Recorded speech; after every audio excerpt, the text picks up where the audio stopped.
ಏನು ಹೇಳಿ ಸ್ವಾಮಿ. ಸರ್, ಈಗ ಸಿಎಂ ವಿರುದ್ಧ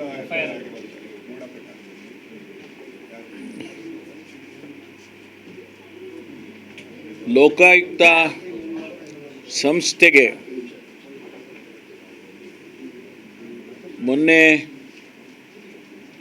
ಟ್ರಯಲ್ ಕೋರ್ಟ್ನಲ್ಲಿ ಅಂದರೆ MLA MP ಗಳದ್ದು ಟ್ರಯಲ್ ಕೋರ್ಟ್ ಏನಿದೆ ಆ ಟ್ರಯಲ್ ಕೋರ್ಟ್ನಲ್ಲಿ ಆದೇಶ ಮಾಡಿದ್ದಾರೆ, ಲೋಕಾಯುಕ್ತದವರು ತನಿಖೆ ಮಾಡಬೇಕು ಹಾಗೆ ಅಂತೇಳಿ. ಅದನ್ನೇ ಪರಿಗಣಿಸಿ ಲೋಕಾಯುಕ್ತ ಸಂಸ್ಥೆಯವರು, ಲೋಕಾಯುಕ್ತ ಪೊಲೀಸ್ ಏನು ನ್ಯಾಯಾಧೀಶರು ಆದೇಶ ಮಾಡಿದರು, ಕೋರ್ಟ್ ಆದೇಶ ಮಾಡಿತ್ತು, ಅದರ ಹಿನ್ನೆಲೆಯಲ್ಲಿ ಇವತ್ತು ಮಾನ್ಯ ಮುಖ್ಯಮಂತ್ರಿಗಳ ಮೇಲೆ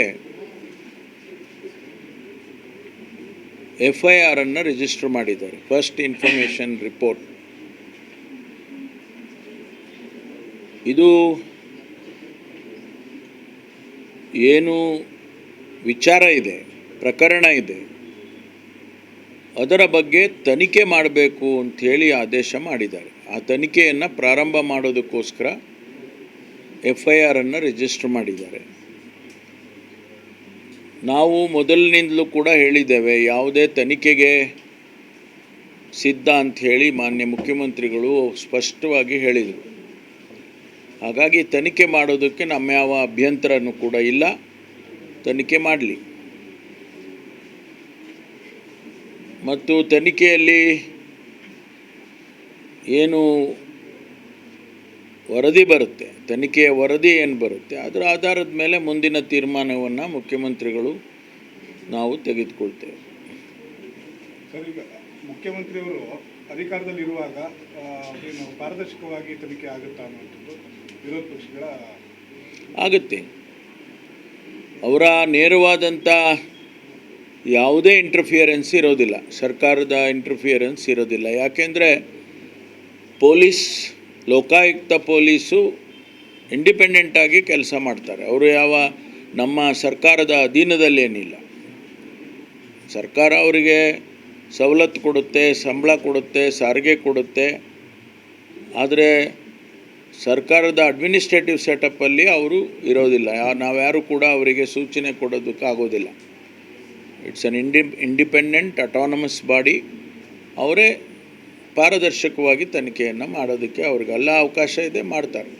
ಈಗ ಮೈಸೂರು ಲೋಕಾಯುಕ್ತ SP ಅವ್ರ ತಂಡದಲ್ಲೇ ಆಗುತ್ತಾ ಅಥವಾ ಬೇರೆ ತಂಡ ಏನಾಗುತ್ತೆ? ಮೈಸೂರು SP ಅವರಿಗೆ ಸೂಚನೆ ಕೊಟ್ಟಿರೋದು ಕೋರ್ಟಲ್ಲಿ ಮೈಸೂರು SPಗೆ ಸೂಚನೆ ಕೊಟ್ಟಿದ್ದಾರೆ.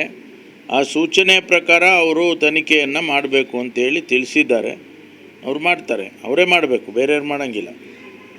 ಸರ್, ಈ ಪ್ರಕರಣವನ್ನು CBI ಕೊಡ್ತೀವಿ ಅಂತ ಹೇಳಿ CM ಕೃಷ್ಣ ಅವರು ಹೇಳ್ತಾರೆ. ಅವ್ರು ಹೇಳ್ಕೊಳ್ಳಿ, ಅವ್ರು ಹೇಳೋದು ಅವ್ರು ಹೇಳ್ತಾರೆ. ನಾವು ಕೋರ್ಟಲ್ಲಿ ಅವ್ರು ಹೇಳ್ಕೊಂಡಿದ್ದಾರೆ, ಅದರ ಬಗ್ಗೆ ನನ್ನದೇನು ತಕರಾರಿಲ್ಲ. ನೋಡಿ, ಅಲ್ಲಿ acting under section 156(3) of code of criminal procedure, the jurisdictional police, that is Superintendent Police Karnataka Lokayukta Mysuru, is hereby directed to register the case, investigate and to file a report as contemplated under section 173 of CRPC within a period of 3 months from today.